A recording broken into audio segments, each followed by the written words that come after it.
Magandang araw mga bro. Ito mayroon tayong share at umpisa na naman natin mag-share. Ito mayroon pang warranty sale, so plug-in natin para malaman natin yung problema.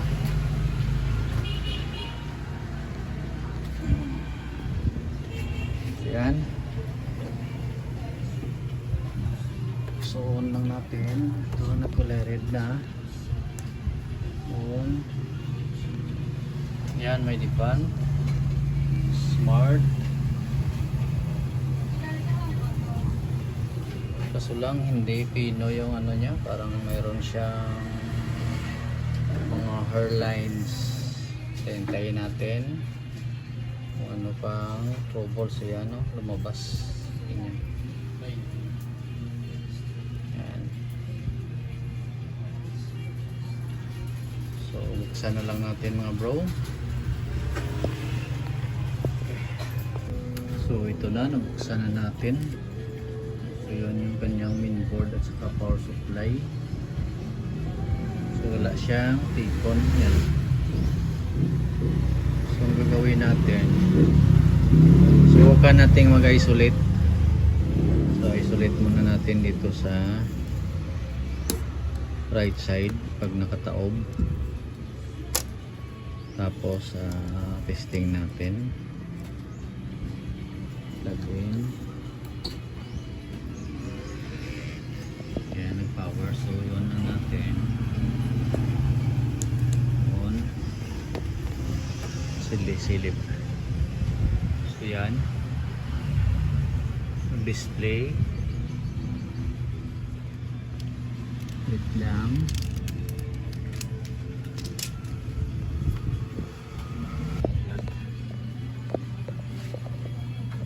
So buo yung dito na side. Yan, okay. So positive. Ang may tama nito is dito sa kabilang side dito. So ano, magpansin natin, ito yung kanyang mga clocking, mga signal nya. LC1, LC2, then mga signal na to. Subukan natin tong tanggalin natin. So una,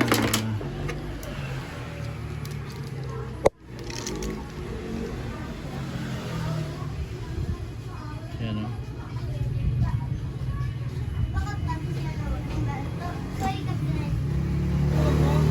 kumino siya eh. So ang gagawin natin is tanggalin natin to. Ito lang muna yung mga clocking. So salamat nga pala sa mga bago kong subscribers at sa mga nakapag-subscribe na. Maraming salamat. So ang gagawin natin dito is tanggalin natin itong mga clocking signal. So bunutin lang natin. Yan. Then tanggalin natin to.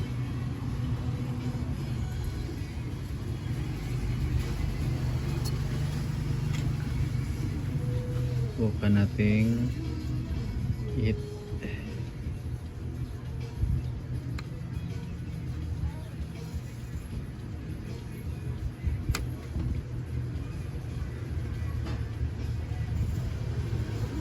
Huwag lang nating iwala. So yan lang, kaganyan lang siya.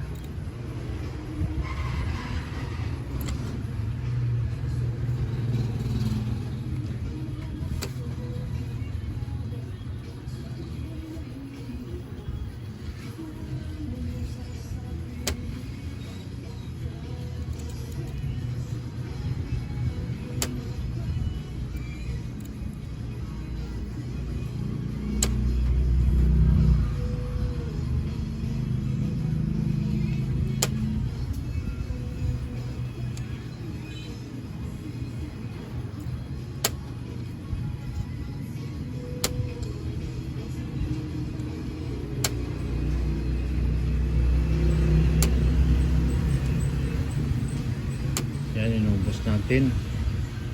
Subukan natin itira lang muna tong LC1 LC2. Tapos kabit natin tong ribbon.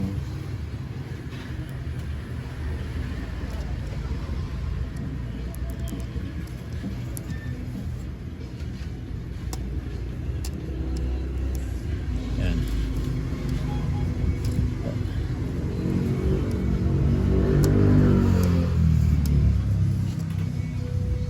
So again, testing tayo.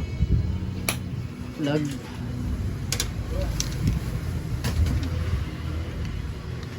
So on lang natin. On. So yan. Nagka-display.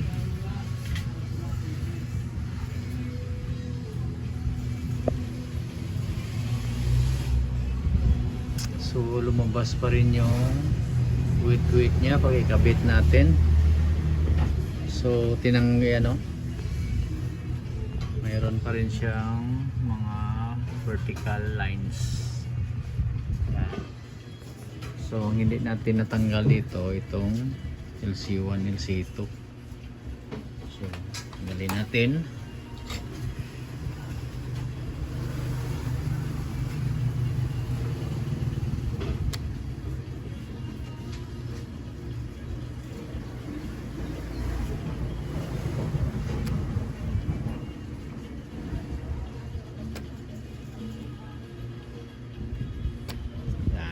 Ubus na lahat. Yan. Ka-unload na yung isang paa. So dyan lang yan. Huwag na nating tanggalin. Testing.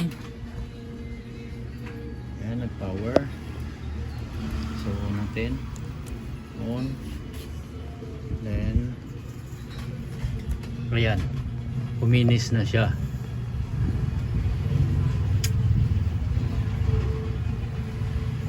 Ibig sabihin, oh, may kunting ano pa. Ayan, okay na. Okay na siya. Yan o. Oh, may flicker kunti. Yan, may flicker pa rin o. So, nagka-flicker pa rin. So, next. Bunot.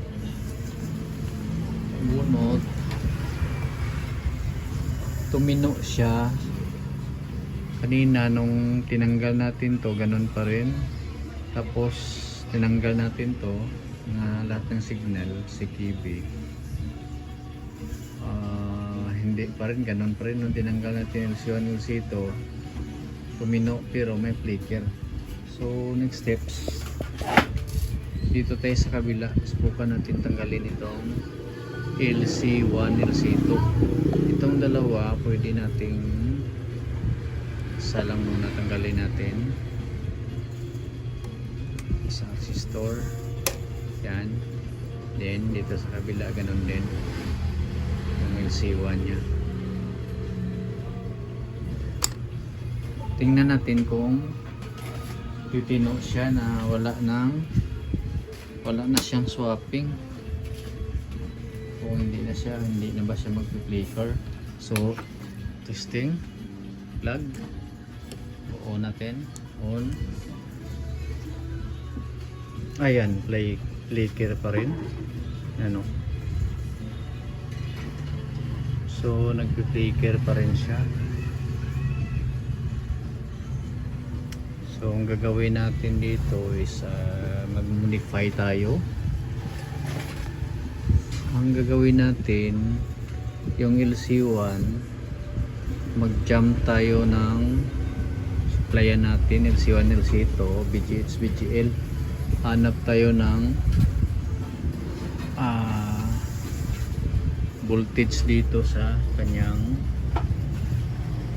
DC-DC, yung BGH tsaka BGL. Din direct natin yung papasok sa panel dito. Doon natin kakabit yung ating jumper na BGH. Then dito sa kabila BGL.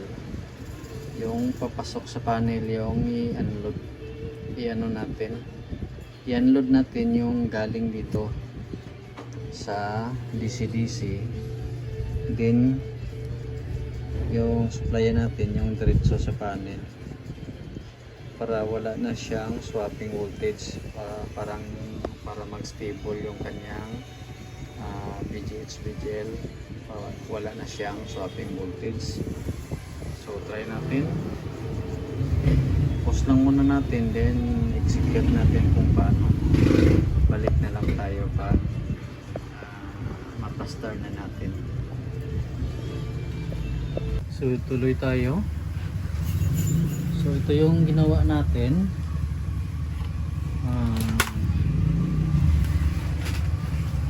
Nag-direct tayo ng dugtong tayo ng wire to VGH, ano, then papunta sa LC2 yung VGH natin, tapos yung VGL ito naman siya papuntang LC1.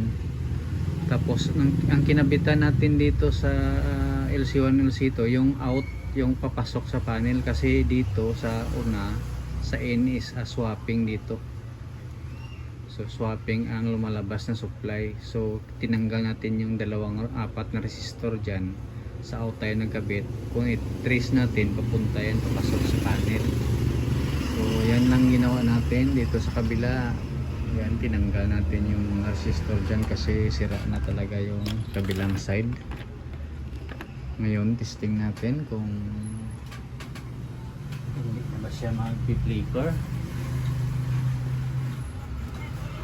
Plug in lang natin. Plug in. Then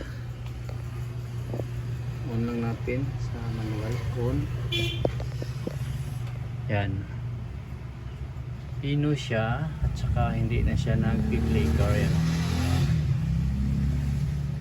So nilagyan natin ng antena yan. Yan siya. Yan. Wala na yung flicker niya. So status ng panel is kailangan niya siya ng sufficient na supply para hindi siya magre-react yung mga signal. So yan ang ginawa natin pag pinagapang natin yung wire. So i-arrange na lang natin yan bago natin i-final close. Yan, binabad natin yan mga 1 oras na. Kulang-kulang 1 oras kalahati. So hindi pa rin nagbabago yung picture nya. Yan o, linis pa rin.